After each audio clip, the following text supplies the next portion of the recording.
Good evening. Thanks for joining us on India Business Hour. I'm Shireen Bhan. The headlines tonight. Staring at under-recoveries of more than 1 lakh crore rupees, oil marketing companies are likely to seek the government's intervention. Industry sources say they need a price hike of up to 15 rupees a litre of diesel to bridge the under-recoveries. That's the big CNBC-TV18 exclusive tonight. Elon Musk's $44 billion acquisition of Twitter is nearing closure. Reports suggest Musk has informed his co-investors to help with funding to wrap up the deal by this week. Google's parent company Alphabet misses estimates in the third quarter due to a decline in advertising revenue. Microsoft also reports weaker revenue from its cloud business and warns that full-year revenue growth could be soft. The new British Prime Minister Rishi Sunak defends the appointment of Suella Braverman as his Home Secretary after she resigned last week for sending sensitive documents using her private email. Says Braverman will control the borders and keep immigration in check. The fiscal plan to reassure the markets has been delayed by 2 weeks to the 17th of November.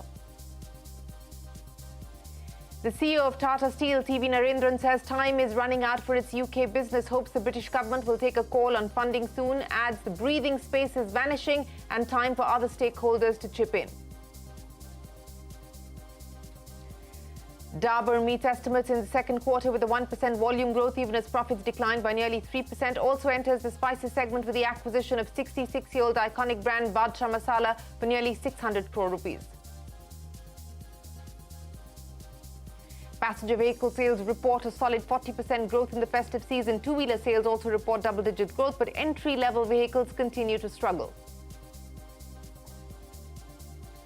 On the campaign trail in Himachal Pradesh, Chief Minister Jairam Thakur tells CNBC-TV18 political difference is the basis of the protest by apple farmers in the state, but he also admits that the government benefits did not reach some people. That's the CNBC-TV18 election exchange exclusive. Mallikarjun Kharge takes charge as the first non-Gandhi president of the Congress party in 24 years. Outgoing President Sonia Gandhi says she's feeling relieved and tried to fulfill the responsibility to the best of her ability.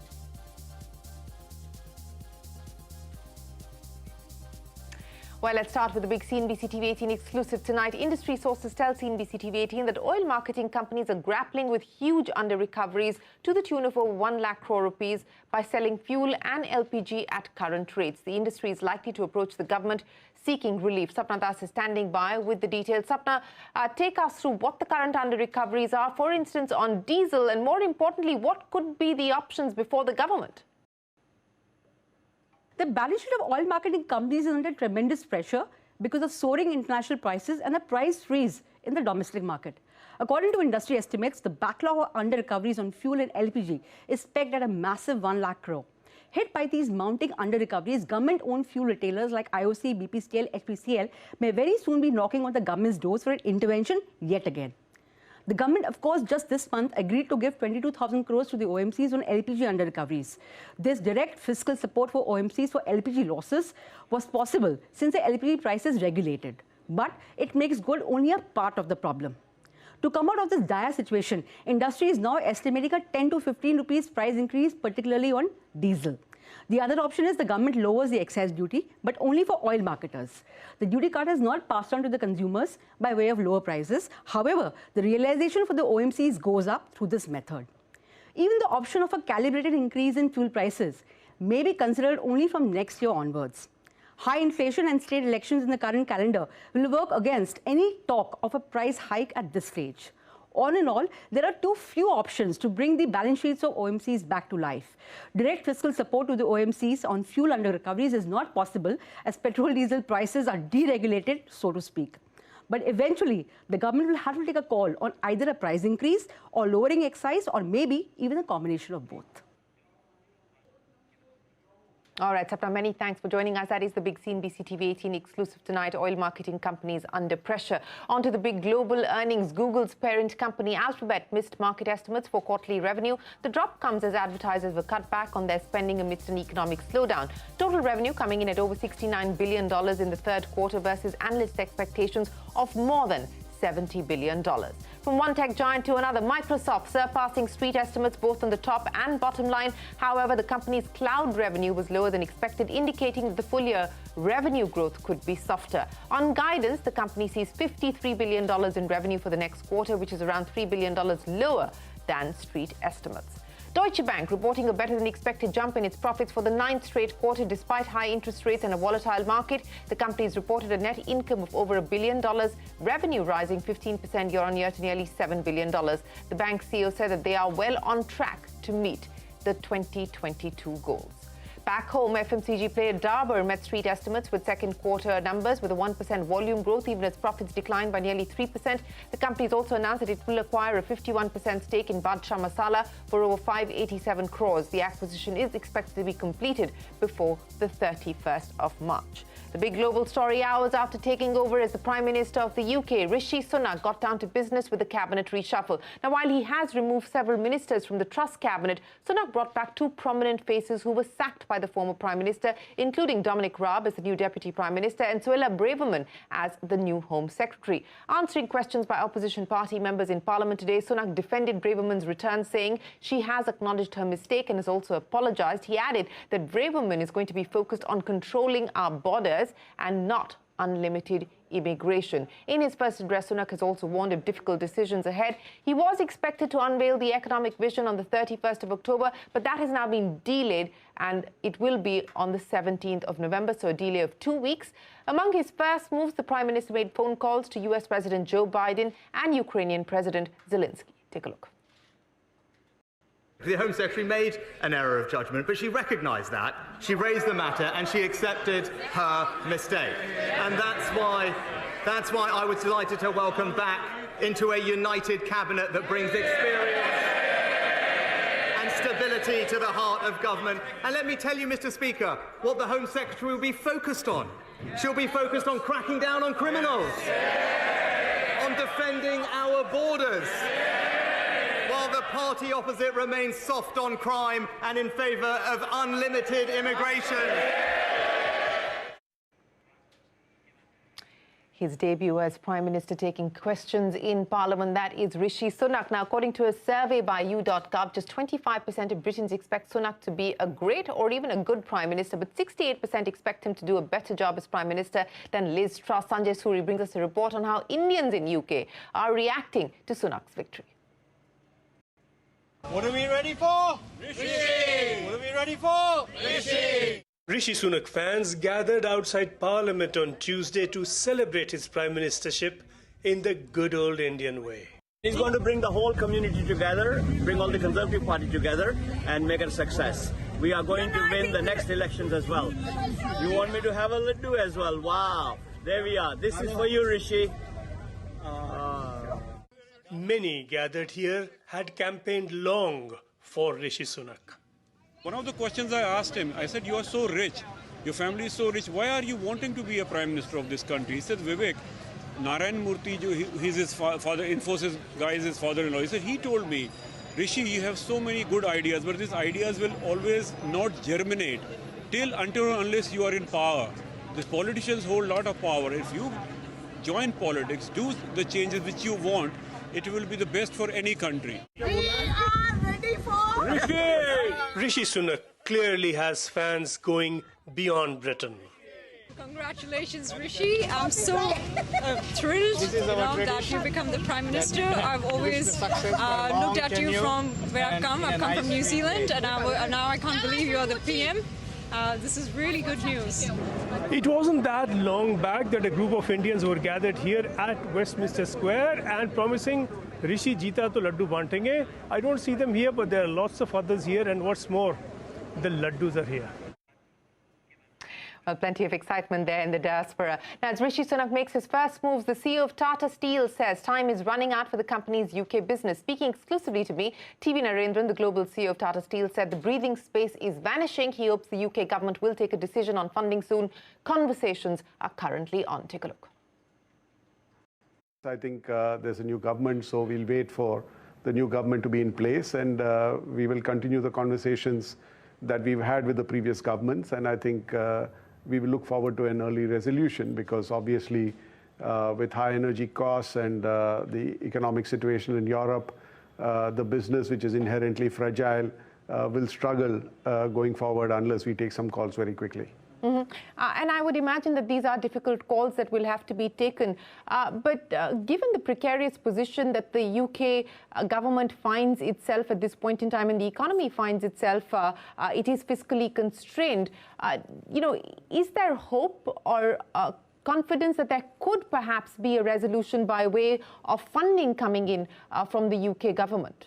So, Shireen, there are two important things to keep in mind. Firstly, we are a very important part of the value chain in the UK. Right? So it's not just about Tata Steel. We supply more than 50% of the steel used by the auto industry in UK. We supply more than 50% of the steel used by many construction companies in the UK. We supply a lot of the steel used by the packaging companies in UK. So we are a very important part of the value chain in UK, and hence there should be an interest in beyond Tata Steel's interests, right? So that is one part. The second part is, if you look at governments across Europe, governments are supporting industry in this transition to a greener future, right? This transition cannot be done without government support. So there is policy support, which is coming in Europe, and hopefully UK will also have the same policy support. The second part is the government support for the expenditure that you need to incur to transition into a greener future. And our submission to the government has also been that what we have submitted is a business plan which can help Tata Steel transition into a greener future, but obviously it can't be done without support from the government. So I think that's where we are. I think so there is, from our point of view, there is enough logic, but obviously the government has to see the logic from their perspective as well. And of course, we are a very important part of the Welsh economy. We are one of the biggest employers in the UK. And it's not just the direct jobs that we create, it's the indirect jobs. And typically in the steel industry, for every steel industry job, there are 4 to 5 indirect jobs which are created. Yes, you talked about the employment generated on account of the business that you run, and of course the value chain implications as well. But as part of this business plan that you have submitted, and given the current predicament that the business finds itself in, what is the kind of financial support that you expect from the UK government to be able to turn this around? No, I don't want to get into specifics of that, but generally the ask from most steel companies to their governments across Europe is at least 50% of the capex that needs to be spent needs to be supported by the government. On top of that, there needs to be support on OPEX to the extent of the differential in energy costs when you move from the current energy sources to new energy sources. I think these are the fundamental principles, not just for Tata Steel, but pretty much all steel companies in Europe have been talking to their governments about, and so that's as much as I can say now without getting into the specifics. I understand, but at this point in time, is there any possibility that the India business, your India business, may also have to fund, the UK business in any form or fashion? Is that at all a possibility at this point in time? I think the position we've taken and which we've been saying for some time is each of our businesses need to stand on its own. We have supported the business for a long time. We have invested a lot of money over the years in trying to keep the business going. But I think now it's time for other stakeholders also to chip in. Mm-hmm. And I understand that you are still in the process of negotiations and conversations, and there is a new government. But is there any indication of when a decision is likely to be taken on this front? How much runway do you have at this point in time as far as the business is concerned? By when would you like the government to take a call on this? And if there isn't going to be the transition package that you seek, what then? Will it be easy to find a buyer in an environment like this? So, Shireen, obviously the time available is depleting by the day, because we had a year when the steel prices were good, the spreads were good, the business could stand on its own. That gave us some breathing space, but that breathing space is rapidly vanishing because of the high energy costs in Europe and the macroeconomic conditions in Europe and UK. right? So we don't have much time, So we need to get to this decision sooner than later, and I think that's been a submission to the earlier governments, and there'll be a submission to the new government. What are the options that we will pursue or discuss when we reach there? Well, that is the global CEO of Tata Steel, TV Narendran, saying time is running out as far as its UK business is concerned, hoping that they can arrive at a resolution with the UK government as far as funding is concerned. In other international news, Elon Musk is preparing to close the deal to buy Twitter for $44 billion by Friday. According to Reuters, Musk has notified his co-investors to help with funding to finalize the deal. After a bitter war of words with Twitter, Musk is also staring at a legal battle after he attempted to back out of the proposed deal. He will have to stand trial if the deal does not close by Friday. Luxury car maker Mercedes-Benz has become the latest company to exit Russia following the escalation of the attack on Ukraine. The car maker will sell its shares to a local investor in Russia. Other auto giants including Nissan, Toyota and Renault also exited Russia after the invasion. Tech giant Google has responded to the Competition Commission's second penalty of 936 crore rupees for abuse of dominant market position.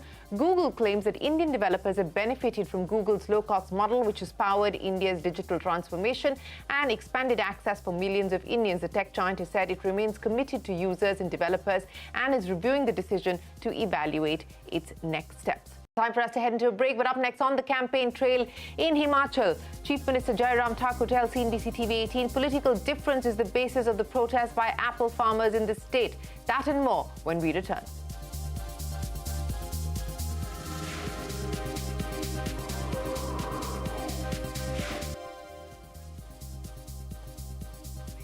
On to election exchange. One of the largest apple-growing states in the country is getting ready for polls. Himachal Pradesh is gearing up for single-phase assembly elections on the 12th of November.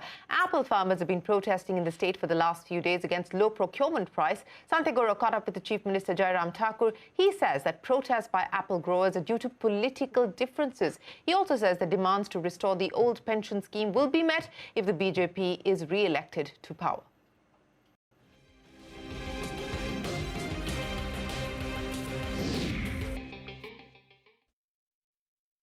इसमें सभी तरह के बागबान थे ऐसा भी नहीं था। ये राजनीतिक दृष्टि से कुछ लोग इकट्ठा होकर के इसको मुद्दा बनाने की फिराक में थे, कोशिश में थे और उन्होंने कोशिश की भी। जहाँ तक जीएसटी की इंक्रीज जो पैकेजिंग मटेरियल में और जो पेस्टिसाइड्स में आप कह रहे हैं, तो उस बात को लेकर सिर्फ इतना ही है। उस मामले को हमने केंद्र के समक्ष उठाया था और ये जीएसटी काउंसिल तय करती है। जो 6% की जो इंक्रीज उसमें आई थी पैकेजिंग मटेरियल में, उसके लिए हमने इंश्योर किया कि हम हिमाचल प्रदेश की ओर से उस 6% का जो इंक्रीज़ हुआ उसको हम बियर करेंगे और सब्सिडी देंगे। और उसमें हमने जो मैकेनिज्म डेवलप किया था उसमें से बहुत सारे बागबान आए भी जो जेन्युइन जो है, जिनने सारी बात को ठीक तरह से समझा और जिनको लगा कि इस तरह से रास्ता सरकार ने निकाला है हमारी समस्या के समाधान के लिए, उसमें हमको मदद करनी चाहिए। तो उन्होंने आकर के काम किया और उसमें उनको जिन्होंने क्लेम किया है और जस्टिफाइड तरीके से किया है और डॉक्यूमेंट्स के साथ किया है, तो उनको तो मदद कर रहे हैं। पिछले 5 साल में हम कहाँ मार खा गए कि आंकड़ा बढ़ता गया, हिमाचल प्रदेश 8वें नंबर तक पहुंच गया बेरोजगारी में, और अब अगले 5 साल में एग्जैक्ट कितने जॉब्स का आप प्रॉमिस कर रहे हैं युवाओं को? देखिए, हमने इन 5 साल के कार्यकाल में भी अगर जॉब अपॉर्चुनिटीज़ की अगर हम बात करें तो हमने लगभग 60,000 का आंकड़ा टच किया है, जो पीछे की तुलना में बहुत ज़्यादा है, कंपैरेटिवली बहुत ज़्यादा है। हम कुल मिलाकर के जो कांग्रेस के लोग बोल रहे हैं कि हम इतने लोगों को, तो हम एक ही बात कह रहे हैं कि इन 5 सालों में हमने एक आंकड़ा हमने टच करने की कोशिश की लगभग 60,000 के लगभग, और आने वाले समय में हमारा टारगेट 1 लाख से पार होगा। सत्ता के गलियारों में ये भी बातचीत है कि हिमाचल प्रदेश चुनाव को ध्यान में रखते हुए ओपीएस जो है ओल्ड पेंशन स्कीम को फिर से लाया जाएगा। कितनी सच्चाई है इन बातों में सर? देखिए, कर्मचारियों के हित के लिए हमने जो बेस्ट पॉसिबल किया जा सकता तो वो किया है हिमाचल में, और अभी भी हमारी कोशिश है कि इसका कोई रास्ता निकला है। हम लगातार गंभीर चर्चा में हैं, के दौर में हैं इस वक्त केंद्र सरकार के साथ कि ओपीएस का कोई फार्मूला हम आने वाले समय के लिए वर्कआउट करें ताकि कर्मचारियों के भविष्य को लेकर जो चिंता उसका समाधान हो सके, और ऐसा प्रयास हमारा है। और यानी कि उम्मीद है कि ओपीएस वापस आ सकती है हिमाचल। मैं ये कह रहा हूँ कि ओपीएस आए, चाहे ओपीएस का इसका कोई एक सॉल्यूशन कोई निकले, कोई रास्ता निकला है, और वो निकलेगा तभी जब केंद्र सरकार इसमें आगे बढ़ कर के मदद करेगी। और केंद्र में भाजपा की सरकार है, मोदी जी देश के प्रधानमंत्री हैं, आने वाले कई दशकों तक अभी तक में रहने वाले हैं। इसलिए कर्मचारियों को मुझे लगता है कि इनके झांसे में नहीं आना चाहिए। हकीकत यही है, सच्चाई यही है। इसका कोई रास्ता निकलेगा तो रास्ता निकालने में हम ही इसमें सफल हो पाएंगे, बाकी नहीं। Well, that is the current Chief Minister of Himachal Pradesh on the polls that will kick off. It's a single-phase assembly election there, Santiagora on the election exchange. Teen pregnancies remain a big problem for India. From 7.9% in 2015-16, the percentage of teens aged between 15 to 19 who are already mothers or have begun bearing a child has slipped only marginally to 6.8% in 2019 to 21. That's as per data collected by the National Family Health Survey. Experts agree that there are many possible solutions to this problem, one of them being better sex education in schools. But CNBC-TV18's Kiran Khatri finds out that this avenue continues to face a lot of resistance.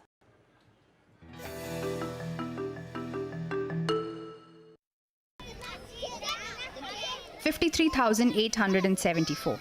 That's the number of cases registered under the Protection of Children from Sexual Offences Act in 2021. These cases make up 35% of the total crimes against children recorded that year. And experts believe, while it's by no means a silver bullet, one possible method of bringing down this number could start with the Indian school system itself, by making sex education an intrinsic part of the curriculum. They argue that this should start from primary classes itself. From the time a child is 1, you can talk about body parts, privacy, safety, consent, boundaries, body autonomy, and periods and stuff like that. But to talk about sex or baby making, you can wait till the child is 5 or 6 or even 7. But they add that sex education should not stop there, and in higher classes should go beyond just AIDS awareness and the clinical explanations of menstruation and sexual intercourse, which are largely restricted to biology textbook. We could definitely look at including more information around changes that are happening in their body, in their mind during adolescence. Of course, menstrual hygiene management, nutrition, consent and violence concepts that they are exploring as they are growing, about body diversity. What the importance of sex education is? Some schools have incorporated such subjects in their curriculum. These secondary school children in Chennai, for instance, are taught sex education in class as part of their curriculum. But schools like these are few and far between. We are doing this session in a very renowned public school of Delhi, or in काफी branches in a pan India even. Mid of the session, teachers ने आके ये sessions बंद करा दिया. And child sexual abuse session is a very light session.